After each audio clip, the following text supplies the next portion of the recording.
नमस्कार दोस्तों, कैसे हैं आप सभी। उम्मीद करता हूं आप सभी ठीक होंगे। मैं आपका अपना दोस्त संजीव सिंह स्वागत करता हूं आप सभी का कृतार्थ एकेडमी के इस प्लेटफॉर्म पर। जैसा कि हमारी एक सीरीज कंटिन्यू चलती जा रही है, जीके की डेली क्लासेस हो रही है यहाँ पर। प्लीज आप सभी से रिक्वेस्ट है कि आप डेली अपना एक प्रॉपर टाइम बनाइए और उसी निश्चित समय पर आप हमारे इस वीडियोज को देखते रहिए और अपने एग्जाम तक देखते रहिए, ताकि आपका इन सभी से कुछ ना कुछ गेन हो। जैसा कि हम अपने पिछले लेक्चर में देख चुके हैं, पिछली क्लास में क्लास नंबर चौथी क्लास में हमने क्वेश्चन 120 तक सॉल्व कर लिए हैं। अब 120 क्वेश्चन से आगे हम बढ़ रहे हैं क्वेश्चन नंबर 121 की तरफ। तो चलिए, आज का हमारा पहला सवाल है क्वेश्चन नंबर 121। देखिए क्या कहता है हमसे। क्वेश्चन नंबर 121 हमसे पूछ रहा है, what is called a shallow stretch of a river that may be cross on feet. नदी का वह छिछला हिस्सा जो कि पैरों द्वारा भी पार किया जा सके। दोबारा बोलेंगे, दोबारा आपके लिए रिपीट कर देते हैं। नदी का वह छिछला हिस्सा जो कि पैरों द्वारा भी पार किया जा सके, उसे क्या कहेंगे। Option A ford, option B atoll, option C reef, option D lagoon. आपके ऑप्शन में दोबारा हिंदी में भी कन्वर्ट कर देता हूं। ऑप्शन ए पायाब, ऑप्शन बी प्रवाल द्वीप, ऑप्शन सी चट्टान, ऑप्शन डी खाड़ी। उम्मीद करता हूं आप हिंदी में इसके उत्तर समझ गए होंगे। तो इस प्रश्न का सही उत्तर है फोर्ड। फोर्ड वो हिस्सा होता है नदी का, या ऐसा हिस्सा जिसे आप चलकर भी पार कर सकते हैं। चलिए अपने अगले प्रश्न की तरफ चलते हैं। अगला प्रश्न आ रहा है हमारा क्वेश्चन नंबर 122। क्या पूछता है हमसे, विच among the following is a cold dry wind. निम्न में से कौन सा सूखा शुष्क एवं ठंडी हवा है। आप दोबारा सुनिए इस प्रश्न को। निम्न में से कौन सी शुष्क एवं ठंडी हवा है। आपके चार ऑप्शन है, hurricane, option B tornado, option C bora, option D cyclone. इन सभी से आप थोड़े बहुत फैमिलियर होंगे, थोड़ा डिस्टिंग्विश करने में भी तो कई बार दिक्कत आती है हमें, लेकिन मैं आपको इन्हें थोड़ा थोड़ा बता देता हूं। हरिकेन तो आपने जैसा सुना होगा, ये कि हमारे गर्म इलाकों में आते हैं, रेगिस्तान वगैरह में। टोर्नेडो हमारे बादलों के साथ आते हैं, जब भी आते हैं। साइक्लोन भी इसी से रिलेटेड है। ऑप्शन सी जो बचता है ये अलग है। ऑप्शन सी जो है ये कोल्ड विंड होती है, शुष्क एवं ठंडी हवाएं होती हैं। बाकी ये तीनों जो हैं गर्म हवाएं होती हैं, गर्म या फिर मॉइस्ट, इनके अंदर नमी होती है, सूखी हवा नहीं होती है। जबकि बोरा नाम की जो हवाएं होती हैं ये ठंडी एवं शुष्क हवाएं होती हैं। चलिए अपने अगले प्रश्न की ओर चलते हैं। क्वेश्चन नंबर 123, प्रश्न संख्या 123। क्या पूछा है इसने हमसे, the man made reservoir Govind Sagar located in Bilaspur is situated in which of the following state. निम्न में से किस राज्य में मानव द्वारा निर्मित गोविंद सागर बांध बिलासपुर नामक जगह पर स्थित है। दोबारा सुनिए इस प्रश्न को। गोविंद सागर बांध निम्न में से बिलासपुर में किस राज्य में स्थित है। आपका ऑप्शन ए है उत्तराखंड, ऑप्शन बी है उत्तर प्रदेश, ऑप्शन सी है पंजाब, ऑप्शन डी है हिमाचल प्रदेश। इस प्रश्न का सही उत्तर है हिमाचल प्रदेश। यह हिमाचल प्रदेश के बिलासपुर में स्थित है। ठीक है, चलिए अगले प्रश्न की ओर चलते हैं। Question number 124। देखिए हमसे क्या पूछा है इसने, which among the following rivers does not flow from east to west. निम्न में से कौन सी नदी पूर्व से पश्चिम की ओर नहीं बहती। ये आप हमेशा ध्यान रखिएगा, जब भी एसएससी आपको नॉट या इनकरेक्ट जैसे शब्दों का प्रयोग करता है तो इन पर ज्यादा जोर देना है। बच्चे कई बार स्लिप हो जाते हैं और सिली मिस्टेक कर देते हैं, ये नोट पर ध्यान नहीं देते और वो कुछ का कुछ समझ जाते हैं। ठीक है, चलिए इस प्रश्न के चारों उत्तर आपको बताते हैं। Option A Narmada, option B Tapti, option C Kaveri, option D Mahi. पहले मैं आपको इसका आंसर बताऊंगा, उसके बाद थोड़ी सी इसमें एडिशनल इंफॉर्मेशन बताऊंगा।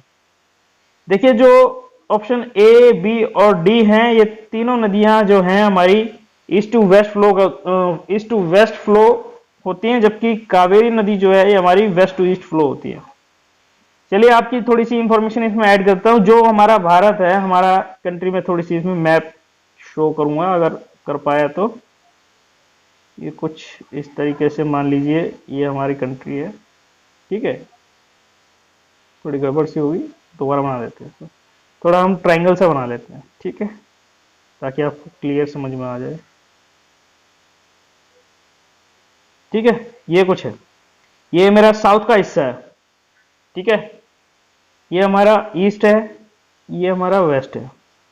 ठीक है, यहां हमारा बे ऑफ बंगाल है, बंगाल की खाड़ी है, बीओबी है ये हमारी। बे ऑफ बंगाल, और यहाँ हमारा अरेबियन सी है। ठीक है, ये हमारी ईस्ट साइड है, ये हमारी वेस्ट साइड है।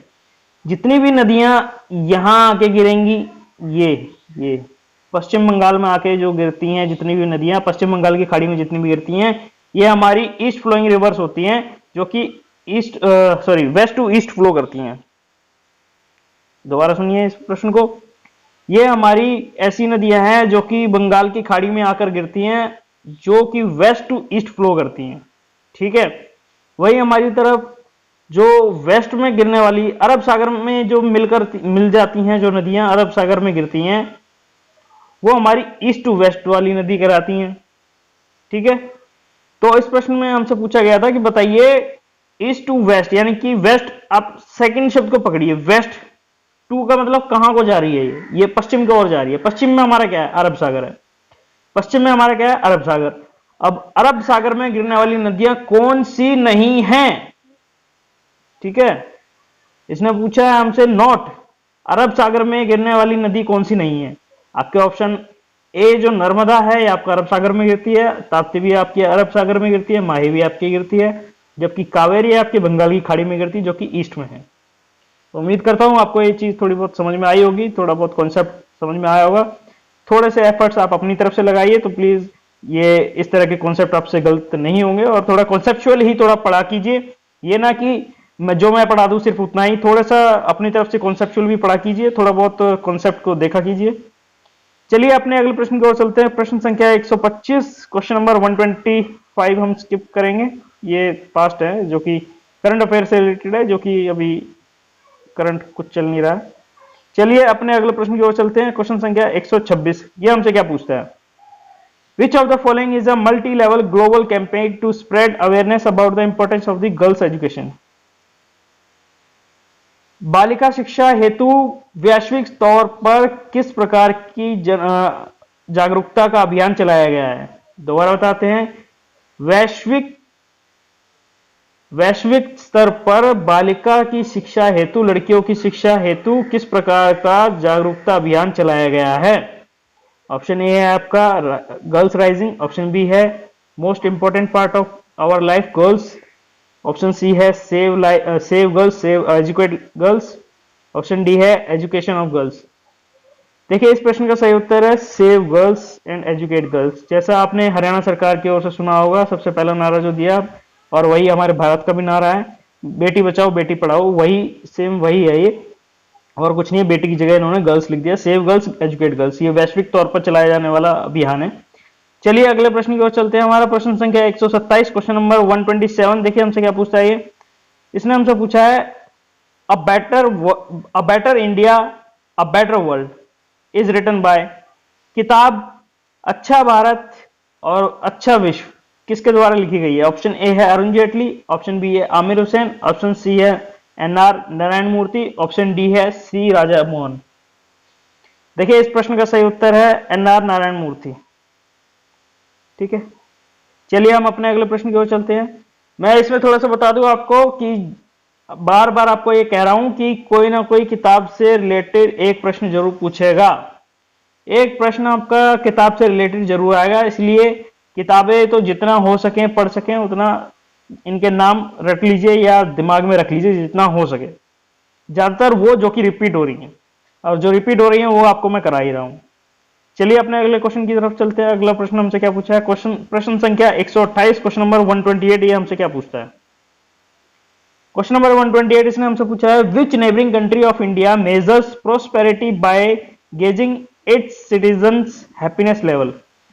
निम्न में से भारत का कौन सा पड़ोसी देश अपने नागरिकों की खुशी का लेवल नापने के लिए एक अभियान चलाता है, या खुशी का लेवल नापने के लिए एक अलग से उन्होंने एक इंडेक्स बनाया हुआ है।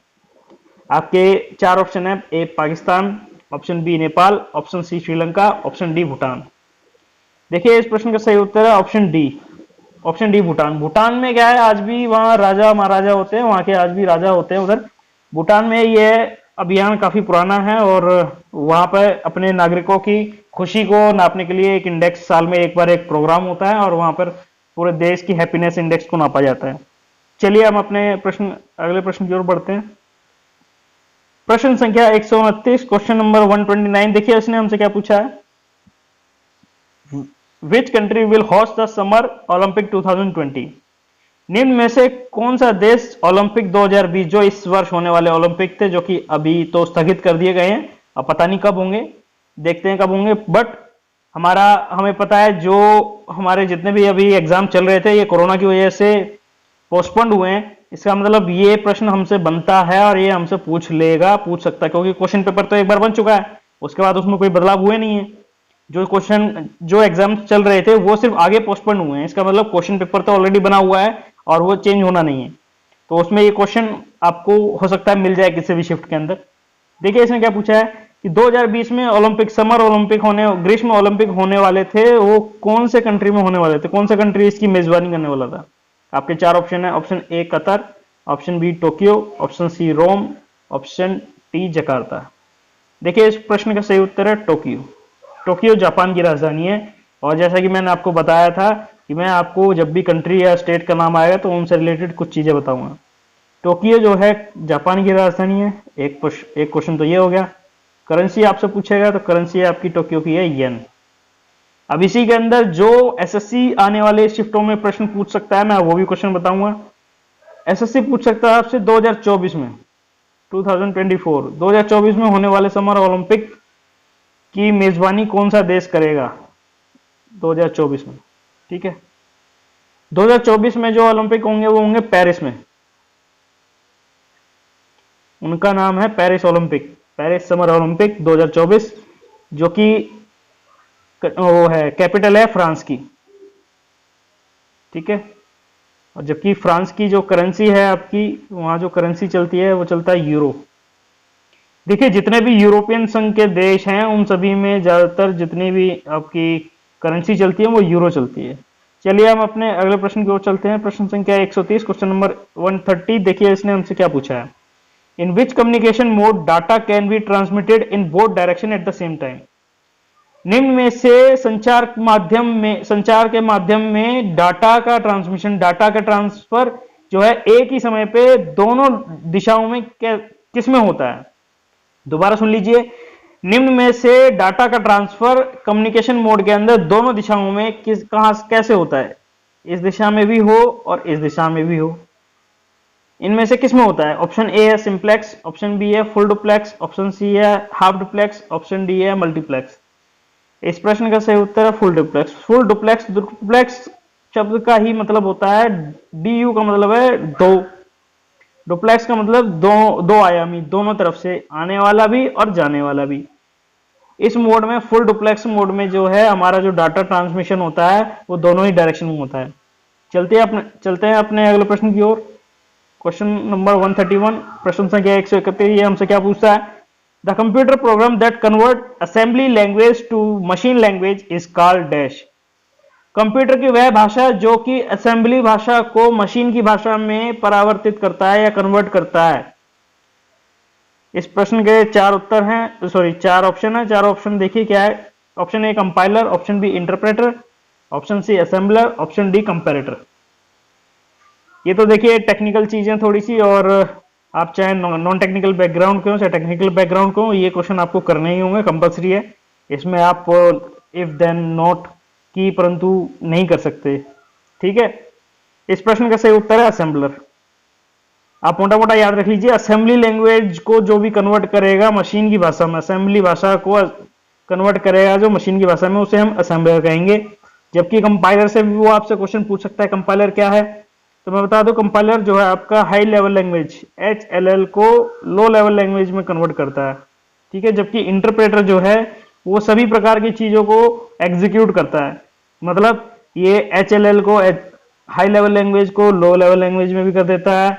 ठीक है, ये एक तरह का प्रोसेसर होता है ये। ठीक है, एग्जीक्यूट करता है, जो भी इसको इनपुट मिलेगा ये इसका इनपुट है, जो भी इसका इनपुट मिलेगा ये उसको प्रोसेस करेगा और आउटपुट में देगा। ये जो बीच वाला जो काम होता है वो इंटरप्रेटर का होता है। ये फंक्शनिंग कंपाइलर का भी काम कर देता है, या असेंबलर का भी काम कर देता है, सभी का काम ये कर देता है इंटरप्रेटर। ठीक है, वहीं आपका ऑप्शन डी जो होता है, ये एक कंपैरेटर का मतलब होता है जो कि इनपुट और आउटपुट वैल्यूज को आपस में कंपेयर करे और डिफरेंशिएट करे। यदि मान लीजिए इनपुट में हमने दिया 5 और रेफरेंस वैल्यू हमने सेट कर रखी है 10, तो ये रेफरेंस वैल्यू से 5 कम है, इसका मतलब माइनस का 5 है, इनपुट में माइनस का 5 है, तो ये आउटपुट में आपको दिखा देगा कि भाई माइनस का 5। इसका मतलब है कि कंपेरेटर ने कंपेयर किया किसी रेफरेंस वैल्यू से जो इसमें हमने बाय डिफॉल्ट डाली गई है, जो रेफरेंस वैल्यू हमारी रिक्वायरमेंट के हिसाब से इसके अंदर कोई भी सेट की जाती है, और ये उसके कंपैरिजन में अपने इनपुट को बता देता है कि भाई हमारा इनपुट जो आउटपुट देगा, ये हमें जो भी आउटपुट देगा वो हमें रेफरेंस के साथ कंपेयर करके देगा कि भाई रेफरेंस से कितना अधिक है या कितना कम है। ये होता है कंपैरेटर। चलिए हम अपने अगले प्रश्न की ओर चलते हैं। प्रश्न संख्या 132, क्वेश्चन नंबर 132। देखिए क्या पूछता है, which is a base metal of amalgam alloy. Amalgam मिश्र धातु के अमलगम मिश्र धातु का मूल धातु क्या है। देखिए आपसे अलॉय से, धातु से कोई ना कोई प्रश्न लगातार पूछ रहा है एसएससी, आने वाली शिफ्टों में भी आपसे पूछा जा सकता है। चलिए आपका ऑप्शन ए है एल्यूमिनियम, ऑप्शन बी है मरकरी, ऑप्शन सी है कॉपर, या ऑप्शन डी है जिंक। इस प्रश्न का सही उत्तर है मरकरी। इससे पिछले वाले क्लास में हमने देखा था वो मरकरी से रिलेटेड वो कुछ ज्यादा ही उससे मतलब हमारे एसएससी को थोड़ा सा फेवरेट है एसएससी का मरकरी, मुझे लगता है, क्योंकि वो जब भी देखो मरकरी से रिलेटेड कोई ना कोई प्रश्न किसी ना किसी रूप में पूछ रहा है।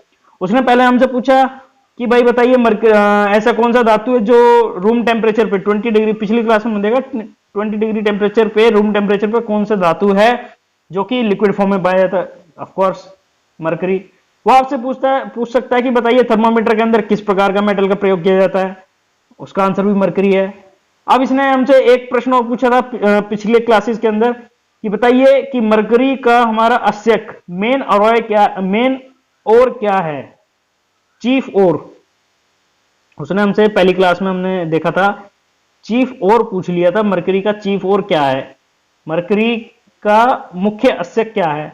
इसका मुख्य अस्यक होता है सिन्नेबार, ठीक है, सिन्नेबार इसका मुख्य अस्यक है, मेन और है, चीफ और है, ठीक है। और इसने कुछ और प्रश्न भी पूछे थे मरकरी से, जैसे कि चलिए मरकरी से एक और प्रश्न इसने पूछा था हमसे, मीनामाटा नाम की बीमारी बताइए।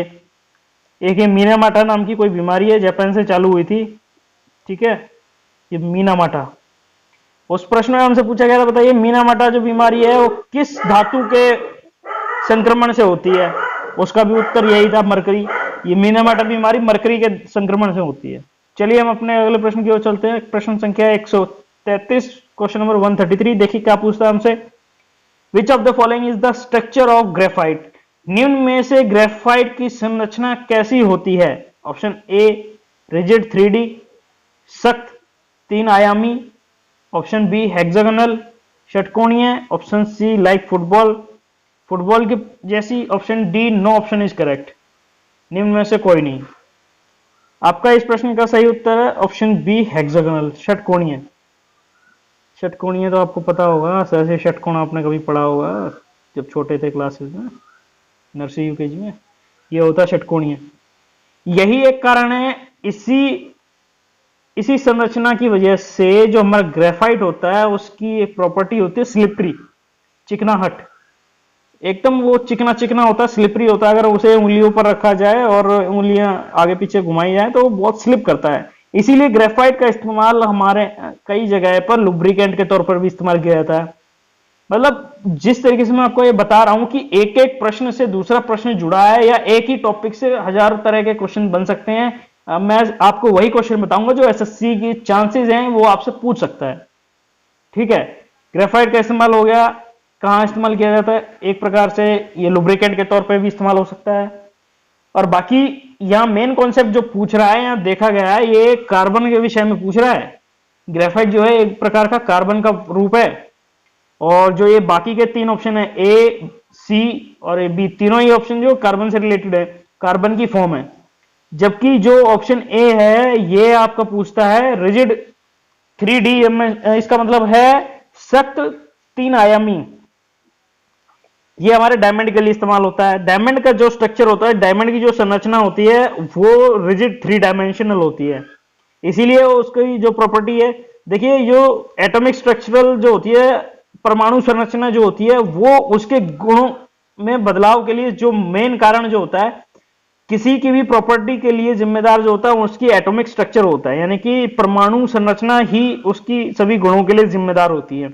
जैसा है कि ये अगर षटकोणीय है तो इसकी प्रॉपर्टी हो गई चिकनाहट की, मतलब ये स्लिपरी होता है, इसलिए इसका इस्तेमाल हम लुब्रिकेंट में करते हैं। वहीं हमारा जो डायमंड है, डायमंड एक प्रकार से कार्बन की फॉर्म है, कार्बन का रूप है, तो वो बहुत हार्ड होता है, आपने सुना होगा हार्डेस्ट मटेरियल ऑन अर्थ, तो आपका आंसर आता है डायमंड। तो उसका कारण है, क्यों है, क्योंकि उसका जो स्ट्रक्चर है, उसका एटॉमिक स्ट्रक्चर है, परमाणु संरचना है, वो सख्त 3D डायमेंशनल है, इसीलिए वह बहुत ही सख्त होता है। जबकि एक और आपने कभी कार्बन की फॉर्म में पढ़ा हो, 10वीं क्लास में है ये, कि फुटबॉल संरचना होती है, इसका दूसरा नाम है बकमिंस्टर फुलरीन। ये क्वेश्चन आपसे कई बार पूछता है, एसएससी भी पूछता है, आरआरबी भी पूछता है, बकमिंस्टर फुलरीन। बकमिंस्टर फुलरीन के बारे में आपसे कई बार पूछा जाता है, ठीक है, ये आप थोड़ा इसके बारे में पढ़ के जाएं तो अच्छा रहेगा। बाकी मेन कॉन्सेप्ट उसका यहाँ पे कार्बन से रिलेटेड था पूछने का, और उसने एप्लीकेशन से ही पूछ लिया आपसे। चलिए अपने अगले प्रश्न की ओर चलते हैं। प्रश्न संख्या 134, क्वेश्चन नंबर 134। देखिए हमसे क्या पूछता है। क्वेश्चन नंबर 134 में हमसे पूछता है, a wooden spoon is dipped in a cup of ice cream. यदि एक लकड़ी की चम्मच को आइसक्रीम के कप में डाला जाए, its other end will dash, दूसरा सिरा कैसा होगा। चार ऑप्शन है आपके। Option A, become cold by the process of conduction, conduction के द्वारा वह ठंडा हो जाएगा। Become cold by the process of convection, convection के द्वारा वह ठंडा हो जाएगा। Option C, become cold by the process of radiation, radiation के द्वारा वह ठंडा हो जाएगा। और ऑप्शन डी है, नॉट बिकम कोल्ड, वह ठंडा नहीं होगा। देखिए हमें इसमें जानना पड़ेगा, थोड़ा सा लॉजिकल है, एसएससी आपसे लॉजिकल ही चीजें पूछता है, विज्ञान या साइंस से रिलेटेड चीजें लॉजिकल ही पूछेगा, इलॉजिकल चीजें कुछ भी नहीं पूछेगा आपसे। तो इसमें उसने पूछा है कि भाई लकड़ी की चम्मच, वुडन स्पून, भाई हम सब अच्छी तरह जानते हैं लकड़ी एक प्रकार का कुचालक है, इंसुलेटर है, ठीक है, लकड़ी एक प्रकार का कुचालक है, इंसुलेटर है। और एक इंसुलेटर की प्रॉपर्टी होती है कि वह कंडक्ट नहीं करता है। Bad insulator is a bad conductor of heat, ऊष्मा का या ताप का वह कुचालक होता है। यह बिजली का भी कुचालक होता है और ताप का, हीट का भी कुचालक होता है, ठीक है, इंसुलेटर। आपसे अगले हो सकता है आगे चल के आपसे वो पूछ ले, लकड़ी एक प्रकार का हीट का कुचालक, तो यहां पूछ लिया, हो सकता है पूछ ले बिजली का कुचालक क्या है, इनमें से लकड़ी होती है। चलिए अपने अगले प्रश्न की तरफ चलते हैं। प्रश्न संख्या 135। देखिए हमसे क्या पूछता है, विच acid is most abundant acid found in grapes. अंगूर में सर्वाधिक कौन सा अम्ल पाया जाता है। मैं आपको बता दूं, ये लगातार एसएससी हमसे प्रश्न ऐसे पूछे जा रहा है कि किस फल में कौन सा विटामिन पाया जाता है या किस फल के अंदर कौन सा अम्ल पाया जाता है। इस प्रकार के क्वेश्चन हमसे एसएससी ज्यादातर पूछता है। ये हमारी साधारण मतलब जनरल नॉलेज के ही प्रश्न है, जो कि सिंपल आपको पता होने चाहिए, किस फल में क्या पाया जाता है, किस में नहीं पाया जाता, या उसका एप्लीकेशन क्या है, उसका प्रयोग क्या है, क्यों खाया जाता है, क्यों पिया जाता है, क्यों ऐसा किया जाता है, ये जनरल चीजें हैं, इसका आपको पता होना चाहिए। आपका ऑप्शन ए है ऑक्जेलिक एसिड, ऑप्शन बी है एस्कॉर्बिक एसिड, ऑप्शन सी है टार्टरिक एसिड, ऑप्शन डी है फॉर्मिक एसिड। इस प्रश्न का सही उत्तर है टार्टरिक एसिड। देखिए वैसे तो अंगूर के अंदर दो प्रकार के अम्ल पाए जाते हैं सार्वत्रिक रूप से। पहला हो गया आपका टार्टरिक एसिड, जबकि दूसरा हो गया आपका मैलिक एसिड। अगर आपसे कहीं प्रश्न में मैलिक ऑप्शन दे दिया जाए और टार्टरिक ना हो तो आप उसका मैलिक एसिड लगा के आएंगे। ये दोनों ही एसिड अंगूर में पाए जाते हैं। और एक प्रश्न में यहां भी बता दूं, एक और पूछ लेता है, ये फॉर्मिक एसिड जो इसने दिया है, इससे एक प्रश्न वो हमेशा पूछता है, पुराना प्रश्न हो गया काफी, परंतु पूछा जाता है कि चींटी के काटने, लाल चींटी के काटने पर या मधुमक्खी के डंक मारने पर कौन सा एसिड हमारे शरीर में पहुंचता है। उसका सही उत्तर है फॉर्मिक एसिड, ठीक है, फॉर्मिक एसिड होता है। और ये एस्कॉर्बिक एसिड से रिलेटेड भी आपसे पूछ लेता है, वो सभी से पूछता है, बट आपको ये सब चीजें पता होनी चाहिए। चलिए अगले प्रश्न में चलते हैं। ये हमसे क्या पूछता है, the splitting of white light into its component colours is called dash. White light, सफेद लाइट जो है अपने अलग अलग रूपों में, अलग अलग कलर्स में बिखर जाती है या टूट जाती है, उसे हम क्या कहते हैं? ऐसे प्रकार, ऐसे विखंडन को हम क्या कहते हैं? Option A diffraction, option B refraction, option C dispersion, option D scattering. इस प्रश्न का सही उत्तर है डिस्पर्जन। डिस्पर्जन होता है रोशनी का फैलाव, लाइट का फैलाव। अगर आपने मैं इसका बेस्ट एग्जांपल देता हूं, आपने इंद्रधनुष देखा होगा। ये इंद्रधनुष जब भी निकलता है, ये जो है बेस्ट एग्जांपल है। क्यों होता है इंद्रधनुष? ये डिस्पर्जन ऑफ लाइट की वजह से होता है। डिस्पर्जन का मतलब है हिंदी में फैलाव। किसका? लाइट का फैलाव, सफेद लाइट का फैलाव। ये एक ऐसी कंडीशन होती है जिसमें, जैसे आपने कभी 10वीं क्लास में एक्सपेरिमेंट किया हो तो प्रिज्म देखा होगा, जो कि ट्रांसपेरेंट त्रिकोणीय होता है, ठीक है, जिसपे एक लाइट एंटर करती है यहां से, तो ये लाइट स्प्लिट डिस्पर्स हो जाती है, फैल जाती है। किसमें? अलग अलग 7 रंगों में, इंद्रधनुष के रंगों में फैल जाती है, ठीक है। इसे हम डिस्पर्जन ऑफ लाइट कहते हैं। बाकी इस टॉपिक से भी कई बार एसएससी आपसे पूछता है, रिफ्रैक्शन से रिलेटेड क्वेश्चन पूछ लेता है, स्कैटरिंग से रिलेटेड भी पूछता है, डिफ्रैक्शन से भी पूछता है। चलिए अपने अगले प्रश्न की तरफ चलते हैं। प्रश्न संख्या 137 137 क्वेश्चन नंबर। देखिए हमसे क्या पूछ रहा है। Which gas is used as a fuel in a rocket?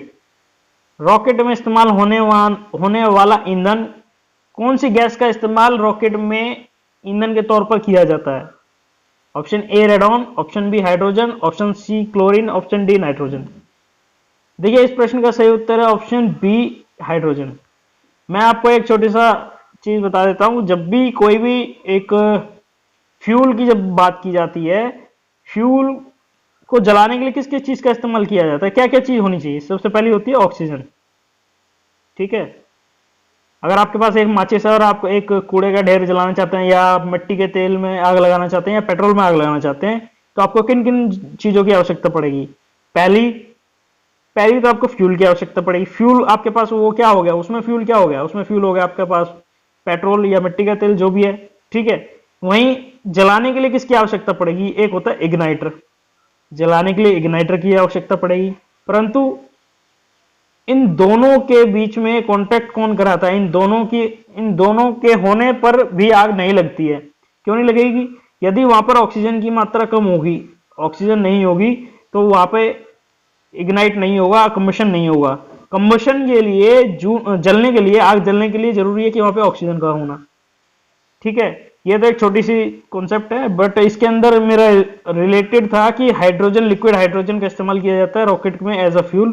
Rocket के अंदर ईंधन के तौर पर लिक्विड हाइड्रोजन का इस्तेमाल होता है, प्लस में लिक्विड ऑक्सीजन का भी इस्तेमाल होता है। ये बगैर ऑक्सीजन के कोई भी ईंधन नहीं जलेगा, ठीक है, इसलिए ये लिक्विड ऑक्सीजन का भी इस्तेमाल होता है। चलिए अपने अगले प्रश्न की तरफ चलते हैं। प्रश्न संख्या 138 क्वेश्चन नंबर 138। ये हमसे क्या पूछता है? Which of the following is a good insulator? निम्न में से कौन सा बहुत ही अच्छा कुचालक है? ऑप्शन ए है मरकरी, ऑप्शन बी है कैडमियम, ऑप्शन सी है जर्मेनियम, ऑप्शन डी है ग्लास। ये देखिए इस प्रश्न का सही उत्तर है, बाकी के 3 ऑप्शन जो हैं, ये तीनों ऑप्शन अलग हैं। मतलब मरकरी कैडमियम तो मेटल है, जबकि ये सेमीकंडक्टर है जर्मेनियम। तो आपका ऑप्शन डी जो बच गया, ये आपका एक इंसुलेटर है। इंसुलेटर की प्रॉपर्टी है कि वह करंट को होल्ड नहीं करता है, मतलब बिजली को कंडक्ट नहीं करता, और हीट को भी कंडक्ट नहीं करता है। एक प्रकार का अच्छा कुचालक है। इसमें थोड़ा सा मैं ऐड कर दूं, मैंने पीछे भी बताया था, वो मरकरी के विषय में थोड़ा बताया था आपको। मरकरी का भी आपसे एक इसने क्वेश्चन पूछा था कि भाई बताइए इनमें से कौन सा एक कंडक्टर है? मरकरी एक कंडक्टर है।